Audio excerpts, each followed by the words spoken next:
You are evolving into a crab. Not today and not tomorrow, but this strange truth has shaped life in the oceans for millions of years.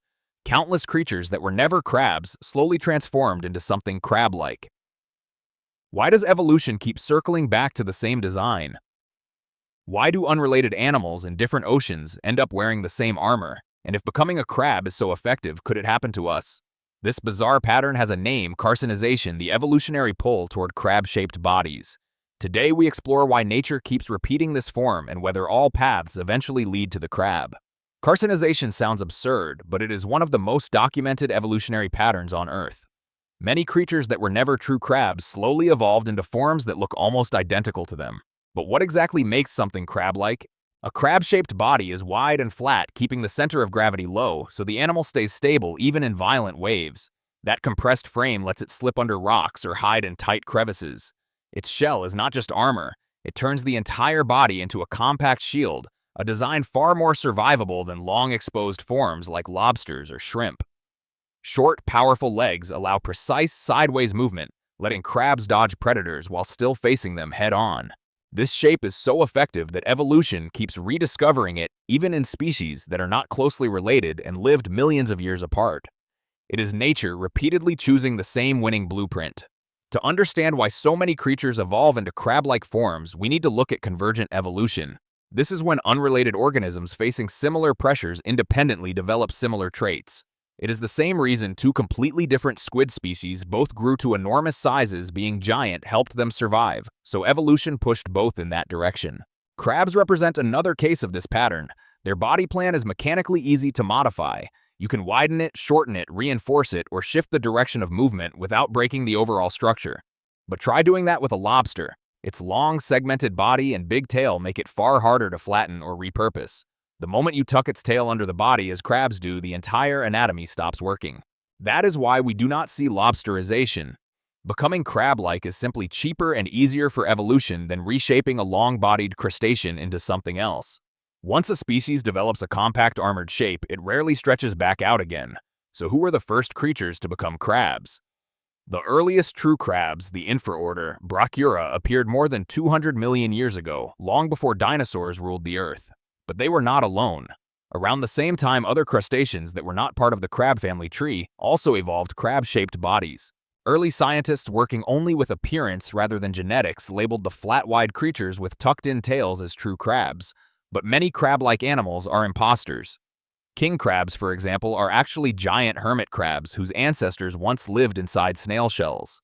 Over millions of years, they evolved hardened bodies, widened their frames, and lost the need to carry a shell at all. They look almost identical to true crabs on the outside, but genetically they belong to a completely different branch of crustaceans.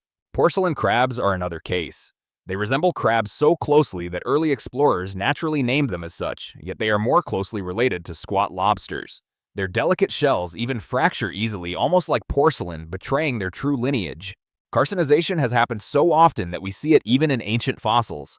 Species like Eocartinus and Eoprosopon show that crab-shaped bodies existed long before true crabs themselves appeared. Evolution kept reinventing the same design over and over as if it could not resist returning to this remarkably effective shape. If crab-shaped bodies are so effective, then where are those early pseudo-crabs now? Most of them are extinct. Many lacked the hardened armor that later crabs evolved. Others never developed the powerful leg structure that gives modern crabs their stability and sideways agility. And some simply lived in ecosystems that vanished during mass extinction events like the asteroid impact that wiped out the dinosaurs. But extinction did not erase the crab blueprint. Evolution rebuilt it again and again.